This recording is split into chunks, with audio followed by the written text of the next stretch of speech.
Hai semuanya, nama saya Ferandia Bisalim dari Ternak Uang.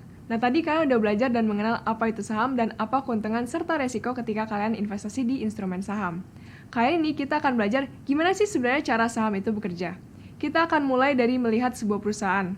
Kalau mau bertumbuh, mereka membutuhkan modal yang besar. Perusahaan akan menggunakan modal mereka terlebih dahulu, kemudian jika sudah tidak mencukupi dananya, mereka bisa memiliki dua alternatif untuk mendapatkan tambahan modal yang dapat dipergunakan perusahaan untuk ekspansi. Yang pertama dengan berhutang. Bisa berhutang kepada bank atau bisa juga dengan menerbitkan surat utang atau obligasi di pasar modal. Yang kedua, dengan menerbitkan dan menjual sahamnya kepada investor publik di pasar modal atau namanya lainnya itu adalah IPO atau Initial Public Offering. IPO itu apa? IPO itu adalah sebuah proses ketika perusahaan ingin menawarkan porsi kepemilikannya agar dapat dibeli oleh masyarakat umum melalui bursa efek. Tujuannya apa? Kok dibagi-bagi? Yang pertama, tujuannya perusahaan akan mendapatkan modal dari masyarakat umum yang membeli sahamnya. Jadi perusahaan, dalam konteks ini founders atau C-level-nya, itu nggak harus lagi menggunakan modal pribadinya untuk berkembangan bisnisnya. Dengan modal yang lebih besar, ini akan memberikan kesempatan untuk ekspansi dan mengembangkan bisnis yang lebih besar juga. Yang kedua, perusahaan yang sudah melantaikan sahamnya di Bursa Efek Indonesia biasanya akan lebih prestigious atau reputasi perusahaan meningkat dan statusnya akan berubah menjadi ada title TBK-nya di belakangnya. Contohnya, PT Bank Rakyat Indonesia Tbk. Nah, selanjutnya, fungsi perusahaan adalah untuk mendapatkan uang dari shareholders dan creditors dengan tanggung jawab untuk menghasilkan keuntungan dari investasi mereka.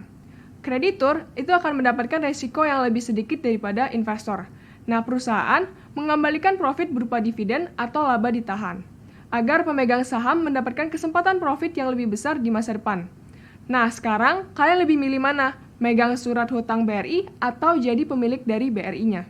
Kemudian mungkin kalian bertanya selanjutnya, terus kita bisa beli perusahaan yang terdaftar di Bursa Efek Indonesia itu lewat mana? Ada yang namanya perusahaan sekuritas. Perusahaan sekuritas ini menjadi pihak perantara antara investor dan perusahaan yang terdaftar di Bursa Efek Indonesia tadi. Untuk kalian ketahui, perusahaan sekuritas itu ada banyak banget di Indonesia. Nah, saya akan ngasih tips untuk kalian dalam memilih sekuritas.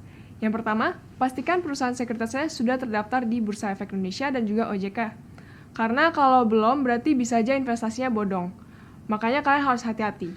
Yang kedua, perhatikan biaya transaksi dan minimum deposit awalnya. Kalian sesuaikan aja dengan kebutuhan kalian. Ada banyak banget variasinya. Bahkan ada juga yang nggak memiliki minimum depositnya.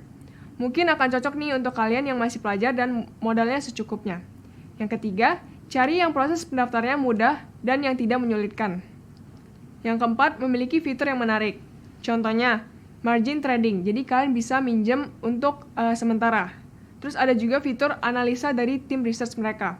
Fitur dalam menyediakan data emiten yang real time, news, dan lainnya. Kalian sesuaikan aja sesuai kebutuhan kalian. Yang penting, mudah untuk diakses. Yang kelima, pilih sekuritas yang aplikasinya user-friendly dan mudah untuk bertransaksi. Yang terakhir, jangan lupa untuk selalu cek mekanisme pencairan kas atau cash out-nya mudah dan juga cepat. Saya akan tampilkan beberapa rekomendasi perusahaan sekuritas yang bisa menjadi pilihan kamu. Untuk pembukaan rekening saham, itu tergantung dari sekuritasnya masing-masing. Kisarannya 1-7 hari kerja. Jadi bagi kamu yang belum memiliki akun sekuritas, yuk mulai mendaftarkan diri ke sekuritas pilihanmu. Semoga membantu ya informasinya.